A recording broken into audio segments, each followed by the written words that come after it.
So hello everyone. ਹੁਣ ਅਸੀਂ ਇਸ ਵੀਡੀਓ ਵਿੱਚ ਆਪਣਾ ਲਾਸਟ ਟੌਪਿਕ ਕਰ ਰਹੇ ਹਾਂ ਕਿ have you observe the effects of chapter number 1 have you observe the effects of oxidation reactions in everyday life. ਠੀਕ ਹੈ, ਇਹਦੇ ਵਿੱਚ ਸਾਡੇ ਫਰਦਰ 2 ਟੌਪਿਕਸ ਆਉਂਦੇ ਨੇ, ਕਰੋਜ਼ਨ ਤੇ ਰੈਂਸਿਡਿਟੀ। ਠੀਕ ਹੈ, ਸਭ ਤੋਂ ਪਹਿਲਾਂ ਕਰੋਜ਼ਨ ਪੜ੍ਹ ਲਈਏ। ਕਰੋਜ਼ਨ ਹੁੰਦਾ ਕੀ ਹੈ? ਸੋ ਐਗਜ਼ਾਮਪਲ ਬਹੁਤ ਕਾਮਨ ਜੀ ਹੈ, ਆਮ ਜੀ ਹੈ। ਤੁਸੀਂ ਲੋਹੇ ਦੀਆਂ ਚੀਜ਼ਾਂ ਵੇਖੀਆਂ ਹੋਣਗੀਆਂ। ਠੀਕ ਹੈ, ਜਦੋਂ ਅਸੀਂ ਨਵੀਆਂ ਲੈਂਦੇ ਹਾਂ ਕਾਫੀ ਸ਼ਾਈਨੀ ਹੁੰਦੀਆਂ, ਪਰ ਟਾਈਮ ਦੇ ਨਾਲ ਉਹਨਾਂ ਉੱਪਰ ਇੱਕ ਰੈਡਿਸ਼ ਬਰਾਊਨ ਪਾਊਡਰ ਆ ਜਾਂਦਾ ਹੈ। ਠੀਕ ਹੈ, ਰੈਡਿਸ਼ ਬਰਾਊਨ ਪਾਊਡਰ ਆ ਜਾਂਦਾ ਹੈ ਅਤੇ ਅਸੀਂ ਉਹਨਾਂ ਨੂੰ ਟਾਈਮ 'ਤੇ ਛੱਡ ਦਈਏ। ਇਸ ਪ੍ਰੋਸੈਸ ਨੂੰ ਅਸੀਂ ਕਹਿੰਦੇ ਹਾਂ ਮਤਲਬ rusting of iron. We commonly say it as rusting of iron. ਠੀਕ ਹੈ, ਹੁਣ ਕਈ ਹੋਰ ਮੈਟਲਸ ਇੱਦਾਂ ਹੀ ਟਾਰਨਿਸ਼ ਹੋ ਜਾਂਦੇ ਨੇ, ਮਤਲਬ ਉਹਨਾਂ ਉੱਪਰ ਵੀ ਕਿਸੇ ਨਾ ਕਿਸੇ ਚੀਜ਼ ਦੀ ਲੇਅਰ ਫਾਰਮ ਹੋ ਜਾਂਦੀ ਹੈ। ਠੀਕ ਹੈ, ਸੋ ਮਤਲਬ ਕੀ ਹੁੰਦਾ ਹੈ, ਕਾਪਰ ਅਤੇ ਸਿਲਵਰ ਉੱਪਰ ਵੀ ਮਤਲਬ ਲੇਅਰ ਫਾਰਮ ਹੋ ਜਾਂਦੀ ਹੈ। ਠੀਕ ਹੈ, ਇੱਦਾਂ ਹੀ ਆਇਰਨ ਦੇ ਨਾਲ, ਆਇਰਨ ਵਾਂਗ ਹੀ। ਸੋ ਪਹਿਲਾਂ ਤਾਂ ਕਰੋਜ਼ਨ ਦੀ ਡੈਫੀਨੇਸ਼ਨ ਲਿਖੀ ਹੋਈ ਹੈ। ਵੈਨ ਮੈਟਲ ਇਜ਼ ਦੇਖੋ ਇੱਥੇ given ਹੈ, when a metal is attacked by substances around it such as moisture, acids, etc., it is said to corrode and this process is called corrosion। ठीक है, ਕੀ ਹੁੰਦਾ ਹੈ, ਜਦੋਂ ਕੋਈ ਮੈਟਲ ਆਪਣੇ ਆਲੇ ਦੁਆਲੇ ਦੇ ਸਬਸਟੈਂਸਿਸ ਤੋਂ ਅਟੈਕ ਹੁੰਦਾ ਹੈ। ਠੀਕ ਹੈ, ਅਤੇ ਮਤਲਬ ਮੋਇਸਚਰ ਹੋ ਗਿਆ, ਐਸਿਡਸ ਹੋ ਗਏ, ਉਹਨੂੰ ਅਸੀਂ ਕਹਿੰਦੇ ਹਾਂ ਕਿ ਉਹ ਕਰੋਡ ਹੋ ਗਿਆ, ਅਤੇ ਇਸ ਪ੍ਰੋਸੈਸ ਨੂੰ ਅਸੀਂ ਕਹਿੰਦੇ ਹਾਂ ਕਰੋਸ਼ਨ।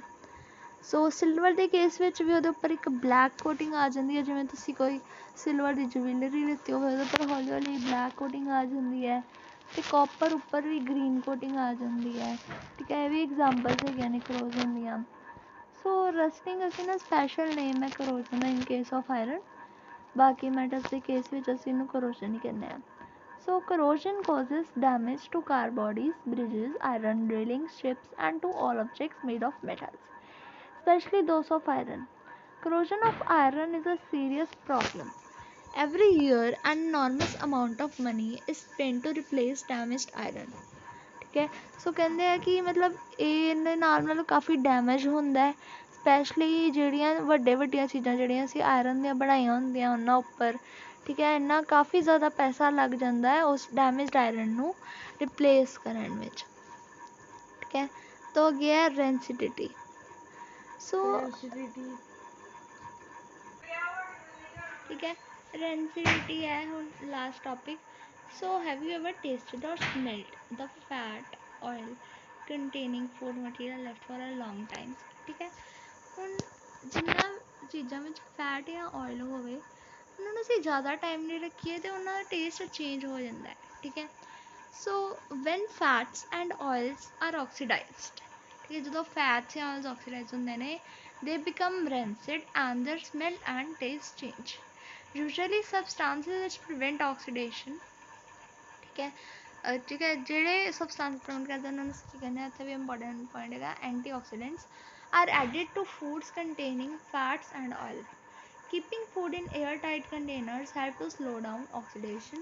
ठीक है, so chips manufacturers usually flush bags of chips with gas such as nitrogen ਨਾਲ ਕਰਦੇ ਹਾਂ ਤਾਂ ਕਿ ਆਕਸੀਡਾਈਜ਼ ਨਾ ਹੋਵੇ।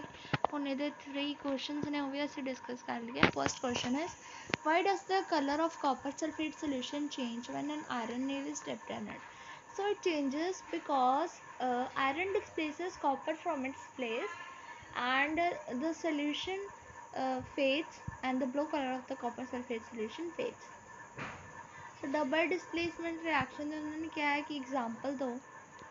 ਸੋ ਮਤਲਬ ਕਹਿ ਰਹੇ ਨੇ ਅਦਰ ਦੈਨ 1.10 ਐਕਟੀਵਿਟੀ, ਮਤਲਬ ਉਹ ਕਹਿ ਰਹੇ ਨੇ ਕਿ ਇਸ ਐਕਟੀਵਿਟੀ ਨੂੰ ਛੱਡ ਕੇ ਕੋਈ ਹੋਰ ਐਗਜ਼ਾਮਪਲ ਦਿਓ, ਅਤੇ ਤੁਸੀਂ ਇਹ ਵਾਲੇ ਲਿਖ ਸਕਦੇ ਹੋ। ਠੀਕ ਹੈ, ਪੋਟਾਸ਼ੀਅਮ ਹਾਈਡਰਾਈਡ ਅਤੇ ਲੈਡ ਨਾਈਟ੍ਰੇਟ ਵਾਲੀ ਰਿਐਕਸ਼ਨ। ਉਸ ਤੋਂ ਬਾਅਦ ਹੈ identify the substances that are oxidised and substances that are reduced in the following reactions. ਠੀਕ ਹੈ, ਸੋ ਰਿਐਕਸ਼ਨ ਦੇ ਵਿੱਚ ਕਿਹੜਾ ਸਬਸਟੈਂਸ ਆਕਸੀਡਾਈਜ਼ ਹੋ ਰਿਹਾ ਹੈ ਅਤੇ ਕਿਹੜਾ ਰਿਡਿਊਸ ਹੋ ਰਿਹਾ। First is 4Na plus O2 gives 2Na2O। ठीक है, ਹੁਣ ਵੇਖੋ Na ये हो रहा है, ऑक्सीडाइज हो रहा है। सो CuO प्लस H2 ये भी है, ये है, ठीक है। So this was the question. एक bar what you have learned दस सारे पॉइंट्स एक बार रीड कर लेने हैं। सो इन्ना साडा चैप्टर फिनिश हो जाएगा।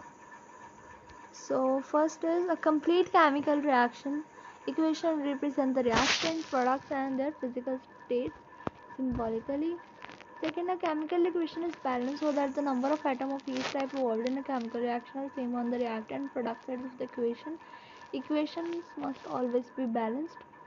In a combination reaction, two or more substances combine to form a single substance. ठीक है, definitions आ गई हैं। पहली है combination, a third one is combination reaction.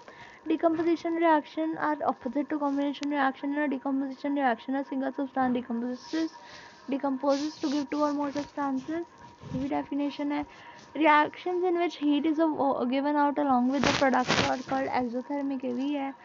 Reactions in which energy is absorbed are known as endothermic reactions.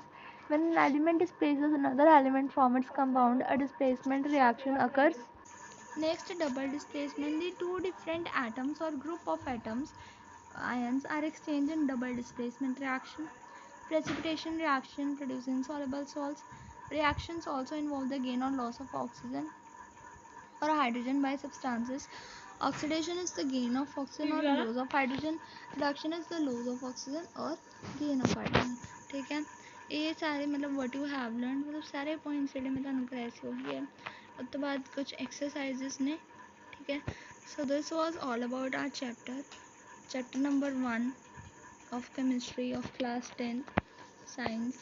It is chemical reactions and equations. So we are done with this chapter. So thanks a lot for watching my video.